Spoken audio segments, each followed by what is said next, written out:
they fucked it up. I don't know how, but they managed to fuck it up. Suicide Squad. Suicide Squad is just a bad movie, just plain and simple. From how rushed and just sloppy the whole movie feels to some of just a bad story and just pretty dull and lame action. This movie all around is just not what it should have been. Now, this is coming from a passionate guy, and I liked the last couple of DC movies. I really liked Batman vs Superman, regardless of what people say, and I liked Man of Steel. But this movie just feels so bad, like off. So going into it, the movie is rushed, and for a movie that's 2 hours and 10 minutes, that doesn't feel like it tells you so much of a story. It doesn't feel like it's explaining. It has that much that happens in the movie. To have it feel rushed the whole movie is just not good. It just feels bad.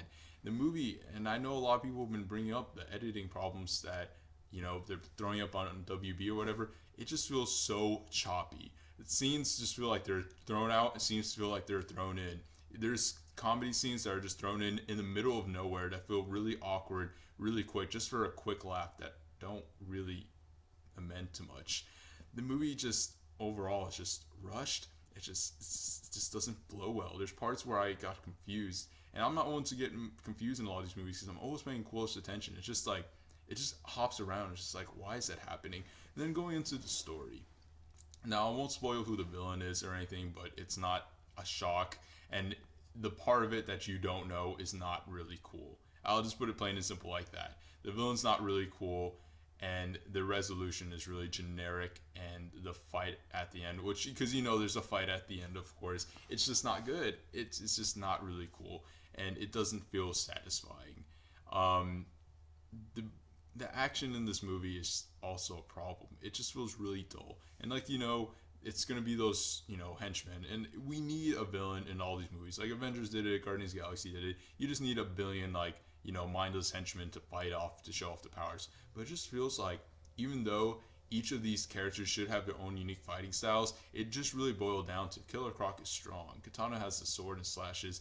So, Harley Quinn is crazy, hits things with a bat, and Deadshot shoots stuff. It just doesn't portray them that well, and is really simplified. It cuts so much with the action that you never see a quality fight. If you see Harley Quinn fighting for more than 3 seconds at a time, or Captain Boomerang doing more, it might have been better. But it's just cut, and the action just feels so choppy, and it's just it doesn't flow really well.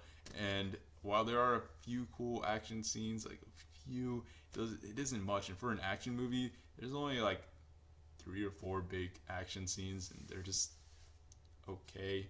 They're not long. They're not very good. They're not well choreographed. They're just, and for all the training that these actors supposedly did, in terms of fighting stuff, it was just disappointing. But going into the positives, I have to say there is some positives, and there's some light at the end of the tunnel. Yeah, the actors are great. The actors are great. It's just plain and simple.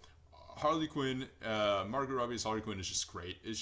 I was nervous a little bit that she might not be perfect, but no, she's completely good. Will Smith, who I thought was going to take too much of the screen presence just because he's a big actor, he does a really good job. And then everyone else just really, encompasses their character. While some other people like Katana and should have had maybe a little more screen time, others people like El Diablo were a big surprise and very entertaining. Amanda Waller, of course, was great. She's perfectly cast.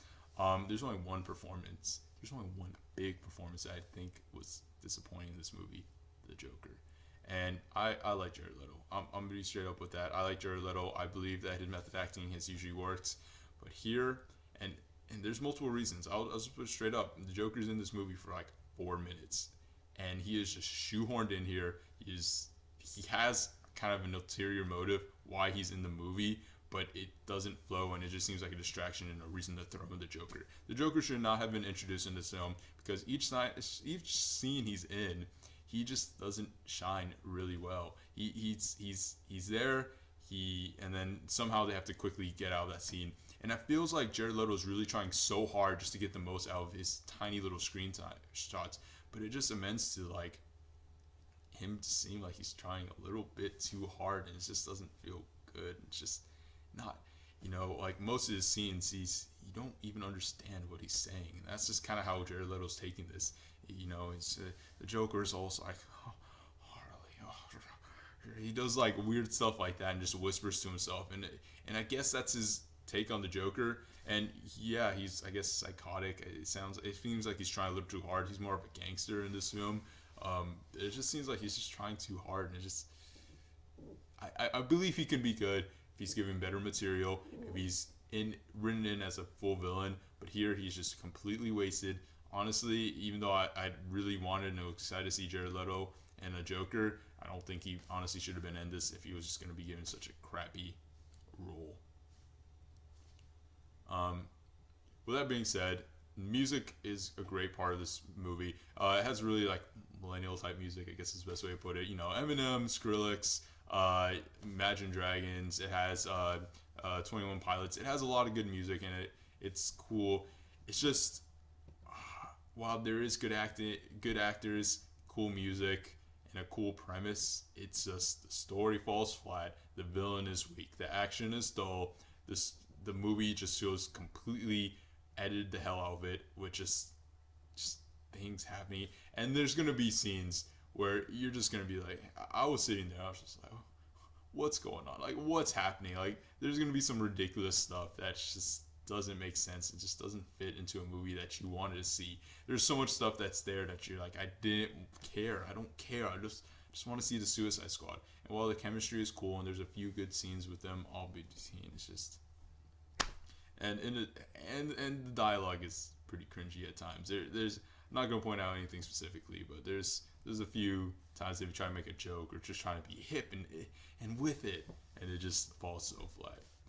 With all that being said, I hate to say it, but I have to give this movie like a 3 or a 4 out of 10, which kills me inside, because this is my most anticipated movie of the year. This is the one the trailers made look so good, and it kills me inside that this movie just wasn't good. Thanks for watching. If you've seen the movie, let me know what you think. I also will have a spoiler review up where I'm probably essentially going to rant about why I didn't like this movie in detail. But yeah, honestly, if you're a huge DC fan and you just have to see it. It's understandable. You'll see some good actors, and at least you'll get a little understanding of how these characters are portrayed. But if you don't really care for this stuff, if you're not a huge comic book fan, if you're not a huge superhero fan, or if you just didn't really have much interest in this movie, just don't bother. It's not worth your time. Thanks for watching, and see you next time.